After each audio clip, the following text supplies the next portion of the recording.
आज हम लोग हल करेंगे प्रश्नावली 1.1 का प्रश्न क्रमांक 4। देखिए, ये बहुत ही महत्वपूर्ण प्रश्न है, कई बार एग्जाम में पूछा जा चुका है। तो चलिए हम लोग देखते हैं प्रश्न क्या है। प्रश्न है, यूक्लिड विभाजन प्रमेयिका का प्रयोग करके दर्शाइए कि किसी धनात्मक पूर्णांक का वर्ग किसी पूर्णांक m के लिए 3m या 3m+1 के रूप का होता है। प्रश्न को एक बार अच्छे से पढ़िए और इसे समझिए। चलिए हल करने की कोशिश करते हैं। बच्चों देखिए, प्रश्न में क्या लिखा हुआ है। यूक्लिड विभाजन प्रमेयिका का प्रयोग करके दर्शाइए कि किसी धनात्मक पूर्णांक का वर्ग किसी पूर्णांक m के लिए 3m या 3m+1 के रूप में होता है। हम इसको हल करना शुरू करते हैं। सबसे पहले हम मान लेते हैं कि कोई भी धनात्मक पूर्णांक a है। ठीक है, माना कोई धनात्मक पूर्णांक a है। जब मैंने किसी धनात्मक पूर्णांक को मान लिया कि वह a है, तब प्रश्नानुसार आप प्रश्न में देख रहे हैं कि 3m अथवा 3m+1 के रूप में दिया हुआ है। हमने यूक्लिड विभाजन प्रमेयिका को पढ़ा है, वह क्या होती है, a = bq+r। अर्थात अगर इसे हम उस रूप में देखें a = bq+r या a = bq, तो b का मान होगा 3। अतः प्रश्नानुसार b = 3 होगा। ठीक है, अब देखिए, जब मुझे a का मान मिल गया और b का मान मिल गया, तब यूक्लिड विभाजन प्रमेयिका की जो शर्त होती है और यूक्लिड विभाजन प्रमेयिका होती है, उस आधार पर इसे हम लिखेंगे। तब a = क्या हो जाएगा, b का मान है 3, तो 3q+r, यह हो गई यूक्लिड विभाजन प्रमेयिका के रूप में। जहां कंडीशन क्या होती है शर्त की, हमने पढ़ा हुआ है कि जो हमारा r होता है वह b से छोटा होगा अथवा 0 से बड़ा होगा या तो 0 के बराबर होगा।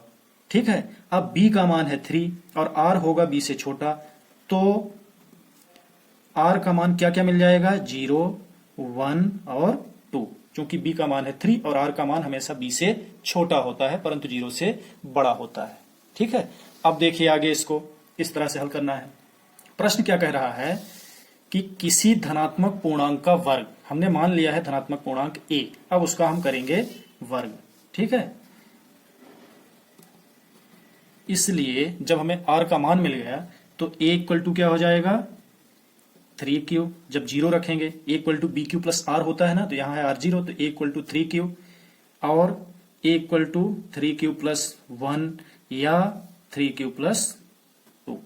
ठीक है, इसलिए r का मान 3 है, 0, 1, 2, तो a = 3q, a = 3q+1, a = 3q+2।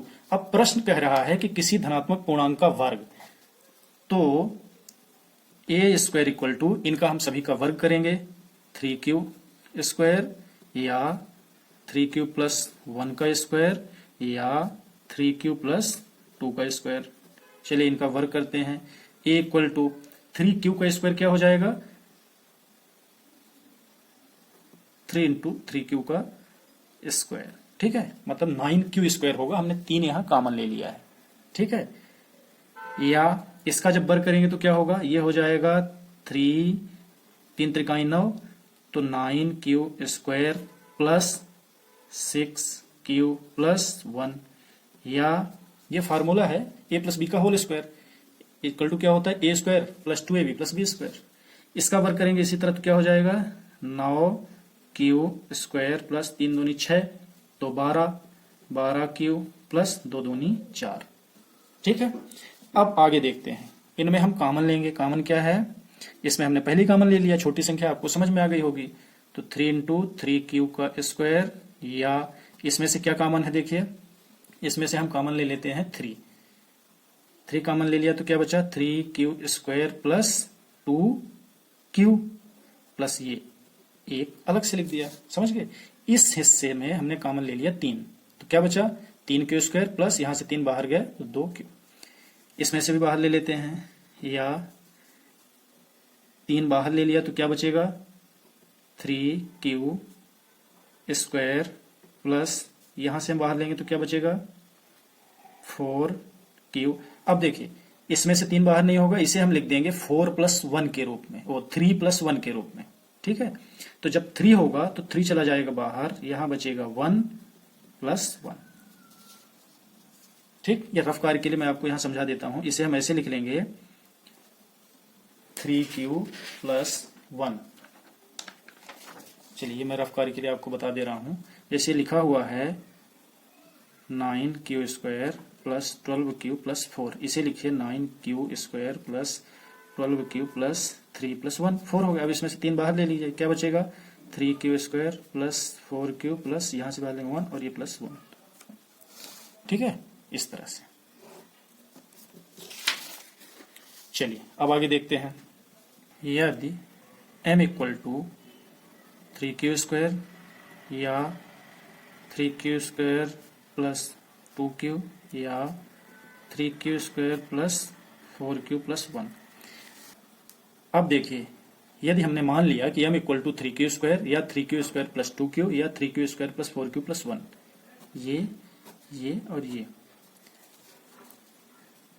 तो a स्क्वायर इक्वल टू क्या हो जाएगा 3m, 3q स्क्वायर की जगह m का मान रख देंगे 3m, या 3m प्लस 1 या 3m प्लस 1।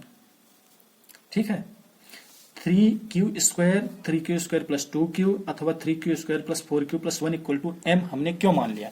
m हमने इसलिए मान लिया कि देखिए हमारे प्रश्न में दिया हुआ है कि किसी भी पूर्णांक m के लिए 3m या 3m प्लस 1 के बराबर होता है, इसलिए यहां पर 3q square plus 2q, 3q square plus 4q plus 1 ये निश्चित कोई ना कोई पूर्णांक होगा। ठीक है, जब किसी भी प्रश्न में हम हल करेंगे तो हम क्या लिखते हैं a equal to B Q plus R. b और q ये दोनों ही धनात्मक पूर्णांक होते हैं, यूक्लिड विभाजन प्रमेयिका में हमने इसे पढ़ा है। अतः 3q square plus 2q, 3q square plus 4q plus 1 equal to हमने मान लिया m, ये एक कांस्टेंट वैल्यू है। ठीक है, अब जब m मान लिया तो उसकी जगह पर इसे रख देते हैं, तो बचता है a square equal to 3m, 3m plus 1, 3m plus 1। प्रश्न क्या कह रहा है कि किसी पूर्णांक m के लिए धनात्मक पूर्णांक का वर्ग 3m अथवा 3m प्लस 1 के रूप में होता है, जो हमें यहां मिल गया। अतः किसी धनात्मक पूर्णांक का वर्ग 3m या 3m प्लस 1 के रूप का होता है।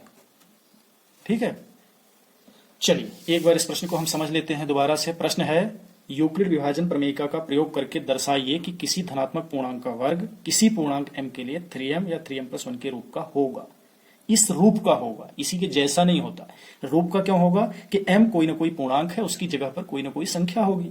ठीक है, चलिए मान लेते हैं कि a कोई धनात्मक पूर्णांक है। जब a हमने धनात्मक पूर्णांक मान लिया तो यूक्लिड विभाजन प्रमेयिका को हम लोगों ने पढ़ चुका है, उसके अनुसार होता है a equal to B Q plus R, अर्थात यहां पर b का मान है 3। ठीक है, तो b इक्वल टू हो गया 3। तब यूक्लिड विभाजन प्रमेयिका के अनुसार a equal to 3q plus R, जहां कंडीशन क्या होगी r b से छोटा होगा अथवा 0 से बड़ा होगा या बराबर होगा। तो यहाँ r के हमें क्या क्या मान प्राप्त होंगे? r का मान प्राप्त होगा 0, 1 और 2, इसलिए यूक्लिड विभाजन प्रमेयिका में रखेंगे तो a equal to 3q plus 1, 3q plus 2 मिलेगा। अब प्रश्न कह रहा है कि किसी धनात्मक पूर्णांक का वर्ग, इसलिए हम इन पूर्णांकों का वर्ग करेंगे, तो a square equal to 3q square अथवा 3q प्लस 1 का स्क्वायर या 3q प्लस 2 का स्क्वायर, इनको वर्ग करेंगे।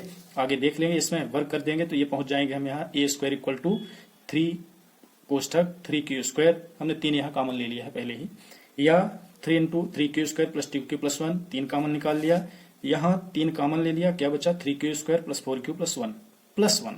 ठीक है, यहाँ 4 लिखा हुआ था, 4 को 3 प्लस 1 के रूप में डिवाइड कर दिया तो 3 कॉमन हो गया। अब चूंकि प्रश्न कह रहा है धनात्मक पूर्णांक m, तो हमने मान लिया m equal to 3q square या 3q स्क्वायर प्लस 2q या 3q square plus 4q plus 1, उसकी जगह पर m का मान रख दिया, तो a square equal to 3m या 3m प्लस 1 या 3m प्लस 1। अतः किसी धनात्मक पूर्णांक का वर्ग 3m या 3m प्लस 1 के रूप का होता है।